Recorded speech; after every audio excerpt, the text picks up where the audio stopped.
আসসালামু আলাইকুম ভিউয়ার্স, কেমন আছেন সবাই? আশা করি সবাই ভালো আছেন। তো আজকে ক্লাসে আমরা পরবর্তী যে টুলসটা আছে সেই টুলসটা নিয়ে আলোচনা করব। যারা আগের ক্লাসগুলো দেখেন নাই তারা অবশ্যই আমার চ্যানেলে গিয়ে আগের ক্লাসগুলো দেখে আসবেন। আশা করি ভালো লাগবে। তো এখানে আমরা গত পর্বে যেই টুলসটা নিয়ে কাজ করেছিলাম আমরা পরে সেই টুলসটার পরবর্তী যে টুলস সেটা নিয়ে কাজ করব। আমরা গত পর্বে কাজ করেছিলাম নোটস টুল নিয়ে। তো এই পর্বে আমরা এখানে স্মুথ টুলস আছে। তো আমার গার্বার সফটওয়্যারে স্মুথ টুলস দেখেছি, তারপরে লেখাতেও দেখেছি বিভিন্ন সফটওয়্যারে স্মুথ টুলস আছে। আমি কি এমনকি অ্যাডোবি ইলাস্ট্রেটর, ফটোশপে স্মুথ টুলস আছে। আমি সবসময় বলে থাকি প্রত্যেকটা সফটওয়্যারের সাথে একটা সফটওয়্যারের আঙ্গাঙ্গিকভাবে মিল আছে। তো সেক্ষেত্রে আমরা প্রত্যেকটা কাজ কিন্তু জাস্ট একটু কাজের ধরনটা ভিন্ন। এটা বলার কারণ হচ্ছে প্রত্যেকটা সফটওয়্যারে যখন আপনি কাজ করতে যাবেন তখন আপনার একটা সাহস হবে যে সেম জিনিস। যাই হোক, এখানে আমরা ক্লিক করার পরে একটা রেক্ট্যাঙ্গেল নিলাম। আপনি যে কোনো কিছু একটা নিতে পারেন, প্যাটার্নের উপরে এটা ট্রাই করে দেখতে পারেন। তো এখানে ক্লিক করার পরে যে জিনিসটা হবে যে আমরা যদি এখানে স্মুথ টুলে কার্ভে ক্লিক করি, এখানে ক্লিক করার পরে আমরা যদি পয়েন্টটা এখানে আনি, এখানে এনে মাউসটা রেখে দিই, আমি এখানে একটা ডায়লগ এর মতো একটা মেসেজ দেখতে পাবো। সে আমাকে কি বলতেছে, এই টুলসটা দিয়ে আসলে কি কাজ করা যায়। Click and drug A point, যে কোনো একটা পয়েন্টে আমাকে সে ক্লিক করতে বলতেছে এবং ড্রাগ করতে অর্থাৎ চেপে ধরতে বলতেছে। Or click A point segment, কিংবা কোনো একটা পয়েন্টে ক্লিক করতে বলতেছে সেগমেন্ট লাইনকে আলাদা করার জন্য, অর্থাৎ কোনো একটা অংশকে এটা দ্বারা বাদ দেওয়া যাবে অথবা এই অংশকে কার্ভ করে ফেলা যাবে। তো আমরা সেটাই করি প্র্যাকটিক্যালি। আমরা এখানে ক্লিক করলাম, ক্লিক করে ড্রাগ করতে থাকলাম। দেখতে পাচ্ছি আমাদের যে রেক্ট্যাঙ্গেল শেপটা ছিল অর্থাৎ চতুর্ভুজ যে শেপটা ছিল, চারিদিকে কর্নার শেপ, সেই শেপটা কিন্তু চেঞ্জ হয়ে আমাদের একটা কার্ভ শেপে রূপান্তর হচ্ছে। তো এটা যদি আমরা মেজারমেন্ট হিসেবে নিতে চাই, অর্থাৎ আমার এই দিকে লাগবে এতটুকু, এই দিকে এতটুকু আমার পয়েন্টটা লাগবে, সেক্ষেত্রে আমরা এই অবস্থায় ড্রাগ করা অবস্থায় আমরা রাইট বাটনটা প্রেস করব। রাইট বাটন প্রেস করার সাথে সাথে এখানে লাইন ওয়ানে আমরা দেখতে পাচ্ছি যে 26.72 cm, অর্থাৎ 26.72 মিলিমিটার কার্ভ হয়েছে। আর এদিকেও সেম, অর্থাৎ এটা সমান্তরাল হয়েছে। আমি নেব একদিকে বেশি একদিকে কম আমার কার্ভটা লাগবে।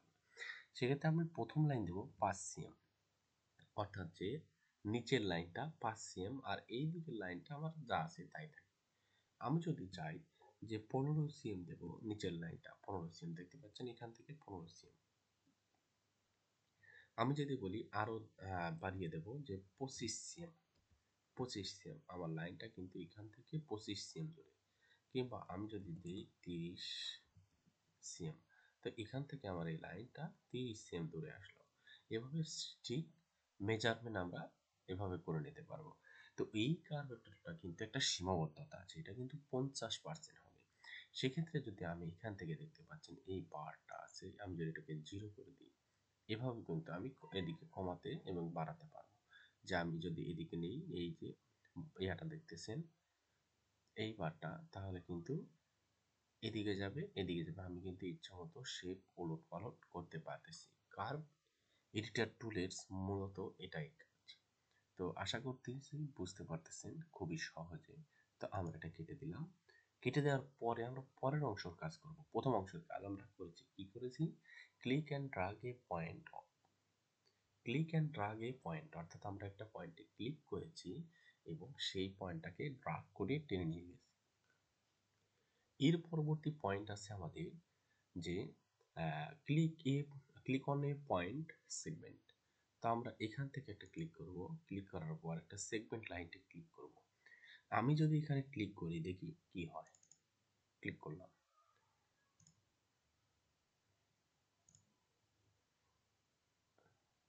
আমরা এখান থেকে এই পর্যন্ত একটা ক্লিক করলাম। ক্লিক করার পরে দেখতে পাচ্ছি যে আমাদের যেইটুকু পয়েন্ট লাগবে সেইটুকু আছে, বাদ বাকি তো কেটে পড়েছে।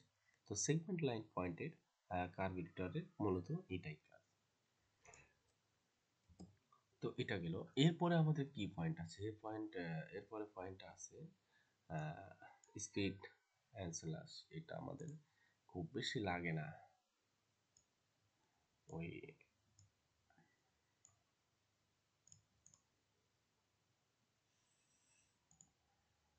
তো এটা সেম জিনিস, ড্রপ স্ল্যাশ লাইন। আমরা যদি এখানে ক্লিক করি, দেখতে পাচ্ছেন এটা আপনি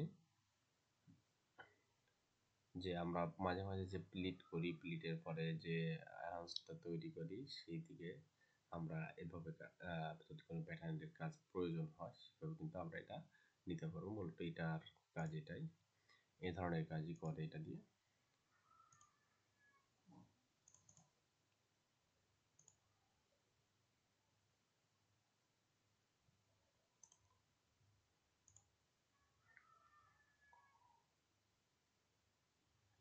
তো এটার আমাদের ওই রকম কাজ নাই, আমি এটা খুব বেশি ব্যবহার করি না। আমাদের পরবর্তী যে পয়েন্ট আছে, এটা সম্পর্কে অবশ্যই জানেন, এটা অনেকবার নিয়েছি। এটা হচ্ছে পলিগন টুল, রেক্ট্যাঙ্গেল টুল, ইলিপস টুল। আমরা এই বিষয় নিয়ে কথা বলবো পুরো ক্লাসে। এটাই আসলে আজকের মূল ক্লাস, ওই দুটা খুব বেশি কাজে নেই। যাই হোক, আমাদের এখানেও কাজের মধ্যে দুইটা টুলস আমাদের বেশি প্রয়োজন, সেটা হচ্ছে পলিগন টুল, রেক্ট্যাঙ্গেল টুল। প্রত্যেকটা প্যাটার্ন করতে গেলে আমাদের পলিগন এবং রেক্ট্যাঙ্গেল টুলের ব্যাপক কাজ রয়েছে। তো পলিগন টুলের কাজ আমরা প্রথমে একটা ডামি নিয়ে নিই, অর্থাৎ এখানে আমরা যাই অ্যাভাটারে। অ্যাভাটারে যাওয়ার পর একটা,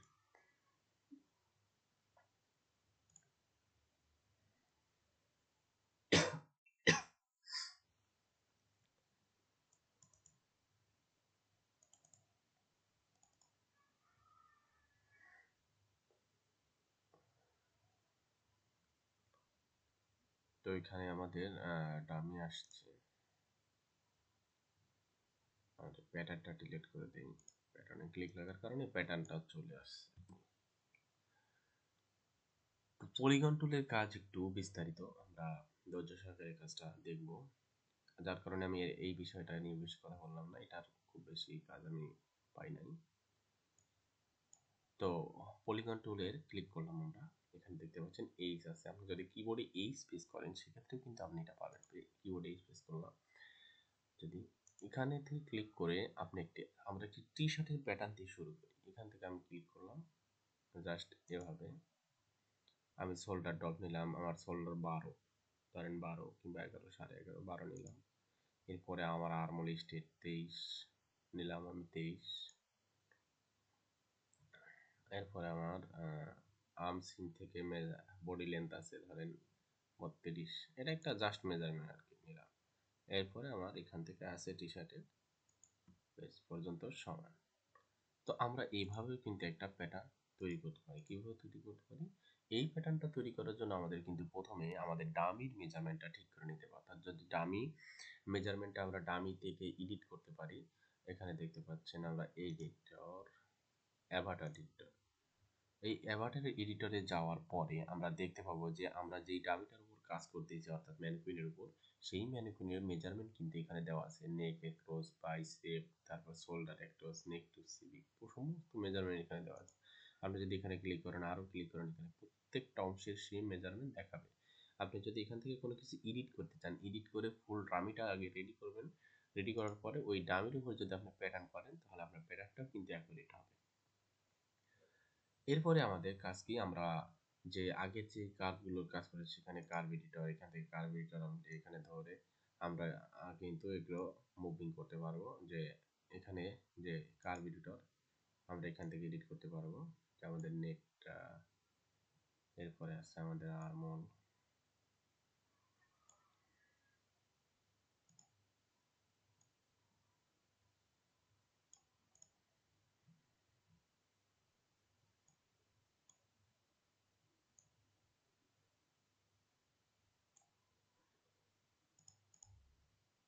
তো পলিগন টুলের কাজ মূলত এটাই। পলিগন টুলের কাজ দ্বারা আপনি যেখান থেকে যে কোনোভাবে একটা শেপ তৈরি করতে পারবেন, অর্থাৎ লাইন টানতে পারবেন। আমরা যে 2 পয়েন্ট লাইন দেখি, তারপরে ইলিস্ট্রেটরে যে পেন টুল দেখি, সেম পেন টুলের কাজও কিন্তু এটাই।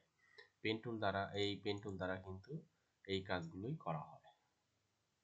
এরপরে আমাদের কি আছে, রেক্ট্যাঙ্গেল বক্স, অর্থাৎ রেক্ট্যাঙ্গেল। আমরা যদি কিবোর্ডে এস প্রেস করি সেক্ষেত্রে কিন্তু আমাদের রেক্ট্যাঙ্গেলটা আসবে। তো রেক্ট্যাঙ্গেলটা আমরা এখানে যদি ক্লিক করি দেখতে পাচ্ছেন এখানে ডায়লগ বক্স আছে, যে আমি কত বড় নেব, 50 cm, 25 cm, 30 cm, আমি জানি 52 cm, 45 cm, আমার মেজারমেন্ট অনুযায়ী কিন্তু সে একটা ডায়লগ বক্স আমাকে দিয়ে দেবে। এখানে একটা রেক্ট্যাঙ্গেল টুলস নিলাম। এই রেক্ট্যাঙ্গেল টুলসের উপর কিন্তু আমরা অনেক প্যাটার্ন করতে হবে। এখান থেকে প্যাটার্ন ড্র করে আমরা যেটা বারবারে যেটা ব্লক নিই, আমরা ব্লক নিই যে একটা প্যাটার্ন করার আগে তার লেন্থ এবং মেইন যে উইথ, অর্থাৎ যদি আমাদের সর্বোচ্চ লেন্থ কত, আমাদের সর্বোচ্চ লেন্থ যদি 100 থাকে এবং সর্বোচ্চ উইথ যদি 60 থাকে, সেক্ষেত্রে 50 এবং 60 উইথ একটা রেক্ট্যাঙ্গেল নিই। সেই রেক্ট্যাঙ্গেলের ভিতরে কিন্তু আমরা সব প্যাটার্ন করে থাকি এবং পরবর্তীতে সেটা আমরা ট্রেস করে নিই, ব্যাক পার্ট, ফ্রন্ট পার্ট, সেখান থেকে স্লিপ, পকেট, যেই অংশগুলো থাকে আমরা সেই উপরেই করি, যাতে আমরা এটা সংরক্ষণ করি। পরবর্তী যদি কোনো কারেকশন তৈরি হয় যে আমাদের ব্লকের ভিতর থেকে আমাদের পুরো প্যাটার্ন সেটটা চেঞ্জ করতে হবে ব্লক, সেক্ষেত্রে আমরা কিন্তু ওই প্যাটার্নটা কিন্তু আমরা কাজ করি। তো এটাও সেম জিনিস, এর ভিতরে আমরা প্যাটার্নটা তৈরি করব। যেমন আমরা এখানে ক্লিক করার পরে দেখাই বেজ লাইন পলিগন। তো এটাও হচ্ছে যে আমাদের যে রেক্ট্যাঙ্গেলের যে আমরা উপরে যে পলিগন টুল দেখলাম, এটা সেম জিনিস, জাস্ট বেজ লাইন, অর্থাৎ ভিতরের লাইনে যে পলিগন টুল সেটা কথা বলতেছে।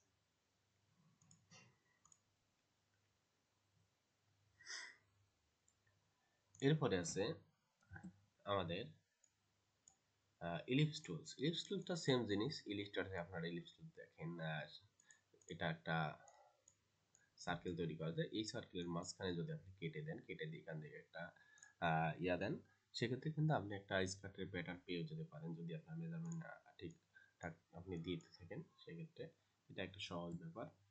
এরপরে আমাদের আছে স্পাইরাল টুলস, একই জিনিস, সেম জিনিস। আপনি যদি কোনো তৈরি করতে চান, অর্থাৎ ফেসিং তৈরি করতে চান, রাউন্ড ফেসিং, কিংবা যদি আপনি কোনো ভলান যেটাকে বলে আমরা, বা শার্টে, সরি, লেডিস কাজে যদি আমাদের আর্মলে ভলান থাকে, তারপরে ফ্রিল থাকে, সেক্ষেত্রে সেই জিনিসগুলো আমরা এখানে মেজারমেন্ট সহ নিতে পারি। এখানে ক্লিক করে আমাদের যে টোটাল রেডিয়াস লেন্থ কত, ইনার লেন্থ এখানে আছে। আপনি প্রত্যেকটা অংশ ক্লিক করবেন, ক্লিক করার পর দেখতে পাবেন ওই অংশ কিন্তু সিলেক্ট হয়েছে। এখানে কত, 16, এখানে কত, অর্থাৎ টোটাল স্পাইরালের যে লেন্থ এটা কত, এটা আছে 227। এরপর আউটার লেন্থ কত আছে, যে বাহিরের দিকে, এখান থেকে বাহির থেকে আপনি যদি কোনো কিছুর সাথে জয়েন করতে চান, অর্থাৎ আপনার যদি বডি পার্ট থাকে, সেক্ষেত্রে বডি পার্টের সাথে যদি জয়েন করতে চান, সেখানে যদি কমায় দিতে চান, তাহলে কিন্তু কমায় দিতে পারবেন। তো ইনার সাইড লেন্থ এখানে আপনি দেখতে পাচ্ছেন, এই যে এটা, আর তারপরে আউটার সাইড লেন্থ সেম। এরপর আউট অফসেট, এখান থেকে এই পর্যন্ত সেন্টারের মেজারমেন্টটা কত আপনি সেটাও দেখতে পাচ্ছেন। তো এটা একটা ইজি বিষয়, এটা নিয়ে এত বিস্তারিত না বলা মনে করতেছি, তো এটা যাক। এরপরে আমাদের যে আছে ইন্টারনাল পলিগন জিনিসটা কি, আমরা তো পলিগন শিখলাম, এখানে আছে পলিগনটা, এইচ নিয়ে আমরা পলিগন টানতে পারতেছি, রেক্টেঙ্গেল নিয়ে একটা রেক্টেঙ্গেল নেওয়ার পরে আমরা এখান থেকে পলিগন টুল দিয়ে কিন্তু আমরা প্যাটার্ন করতে পারতেছি। তো এখান থেকে আমরা জাস্ট একটা ধরে নিলাম। তো এভাবে তো করতেছি, কিন্তু আমাদের ইন্টারনাল পলিগন লাগবে কেন? এই পলিগনটা লাগবে কারণ এটা কিন্তু দেখেন এটার সাথে অ্যাটাচ না, অর্থাৎ এটা কিন্তু একটা আলাদা জিনিস। তো ইন্টারনাল পলিগন হচ্ছে এই শেপটার মাঝখানে সেটা আটকে থাকবে কিংবা কাজ করবে।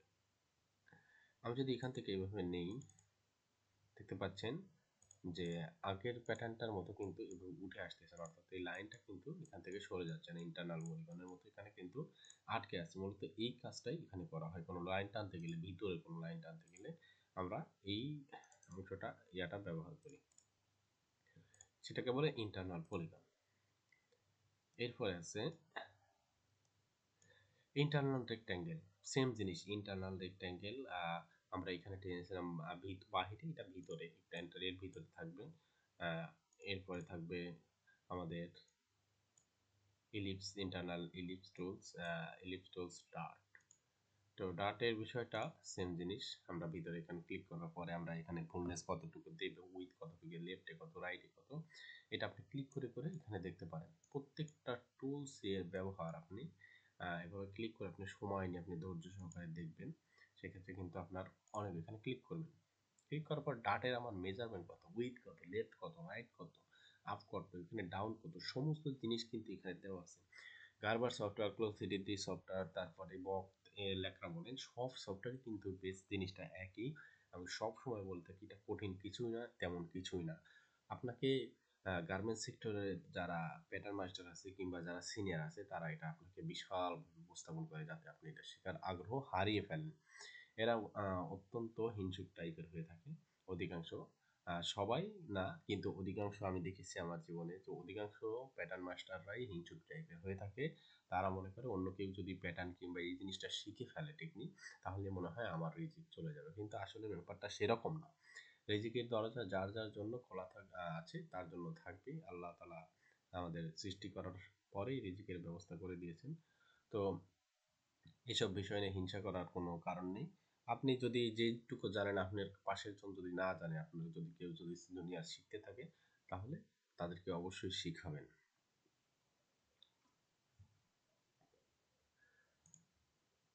যাই হোক, আমাদের পরবর্তী পার্ট হচ্ছে ইলিপস টুলস, তারপরে স্পাইরাল টুলস আমরা দেখলাম, তারপরে এখানে আমরা ডার্ট দেখলাম। তো এই পর্যন্ত আসার পরে আমাদের পরবর্তী আছে হলো ট্রেস। ট্রেসটা হচ্ছে আমাদের কাজ হচ্ছে এখানে ট্রেসের আমাদের প্যাটার্ন তৈরি করার পর প্যাটার্নটাকে বাহিরে নিয়ে আসা, অর্থাৎ ব্লক তৈরি করলাম, এখানে ব্লক ব্লক প্যাটার্ন তৈরি করলাম, তৈরি করার পরে আমাদের এই প্যাটার্নটাকে বাইরে নিয়ে আসা। ধরুন আমি একটা রেক্ট্যাঙ্গেলে আমাদের একটা এক্সাম্পল হিসেবে দেখাই। এটা আমাদের একটা ব্লক, ধরুন এই মেজারমেন্টটাই আমাদের একটা ব্লক। আমরা এর ভিতরে একটা প্যাটার্ন তৈরি করি, অর্থাৎ এখানে একটা প্যাটার্ন তৈরি করি, আমরা এই প্যাটার্নটাকে ট্রেস করে বাইরে নিয়ে আসবো। তো আমরা এখান থেকে ইন্টারনাল পরিবর্তন নেব, নেওয়ার পরে ধরেন এখান থেকে নিলাম, এখান থেকে নিলাম, এখান থেকে নিলাম, এখান থেকে, এখান থেকে, এখান থেকে নিলাম। ধরেন এইটাই আমাদের প্যাটার্ন, এইটাই আমাদের শেপ। তো এই প্যাটার্নটা আমরা বাহিরে আনবো। দেখতে পাচ্ছেন যে পলিগন, যখন আমরা ব্লকের মতো কাজ করব তখন কিন্তু প্যাটার্নটা ঠিক এইভাবে থাকবে, একটার সাথে অ্যাটাচ হয়ে থাকবে। যখন আমরা রেক্ট্যাঙ্গেল স্মুথ টুল, রেক্ট্যাঙ্গেল টুল আলাদা আলাদা করব, অর্থাৎ সেটা কিন্তু আর এভাবে থাকবে না। তো দেখতে পাচ্ছেন আমি দুই ধরনের করলাম। তো এখন এইটা আমরা ট্রেস করব কিভাবে, ধরেন এটাই প্যাটার্ন, জাস্ট আমি এক্সাম্পল হিসেবে দেখালাম। এখানটা আমরা ক্লিক করব, ক্লিক করার পরে সেম জিনিস গারবারের মতো আমরা এটাকে সিলেক্ট করব, এইভাবে আমরা সিলেক্ট করব। সিলেক্ট করার পর রাইট বাটন ক্লিক করব, ক্লিক করার পর এখানে দেখতে পাচ্ছেন যে trace as a pattern, trace as an internal shape, trace as internal line shape, cut and swing, cut and swing, cut এবং swing. Trace as internal pattern বলতে আমরা যদি এখানে যদি প্যাটার্ন হিসেবে ট্রেস করি, অর্থাৎ এটা যদি আমার প্যাটার্ন হিসেবে প্রয়োজন হয়, সেক্ষেত্রে কিন্তু আমরা এটা ট্রেস করে নিয়ে নিতে পারবো। তারপরে ট্রেস অ্যান্ড ইন্টারনাল শেপ, আমি যদি এই প্যাটার্নের শেপটাকে এই বক্সের ভিতরে, অর্থাৎ ব্লকের বক্সের ভিতরেই রাখতে চাই, সেক্ষেত্রে আমরা এখানে ক্লিক করব এই অপশনতে। আর trace as internal line and shape, যদি আমি লাইন হিসেবে রাখতে চাই, এরপরে আমরা যদি সরাসরি এটা কাট করে নিতে চাই, অর্থাৎ এখান থেকে কেটে নেব, সেটাও করতে পারবো। আমরা যদি এখান থেকে কাট অ্যান্ড সুইং, অর্থাৎ কেটে দেবো এবং সুইং, অটো সুইং হয়ে যাবে। তো আমাদের এগুলো দরকার নেই, আমরা জাস্ট ট্রেস করে নেব। তো দেখতে পাচ্ছেন এখানে ট্রেস করে নিলাম আমাদের প্যাটার্নটা। তো ট্রেসের কাজ মূলত এটাই, একদম সিম্পল ইজি ট্রেসের কাজ এটাই।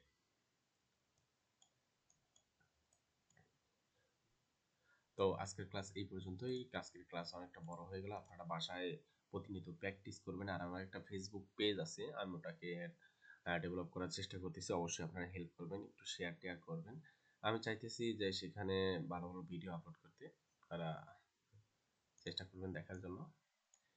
অতটা প্রফেশনাল না আসলে, কাজে যতটা প্রফেশনাল না, কিন্তু ভিডিও এডিটিং কিংবা ভিডিও রেকর্ডিং এ ওই ধরনের প্রফেশনাল না, যার কারণে অনেক সময় প্রবলেম হয় ক্লিয়ার হয় না কথা কিংবা নানান সমস্যা। যাই হোক, ভালো থাকবেন।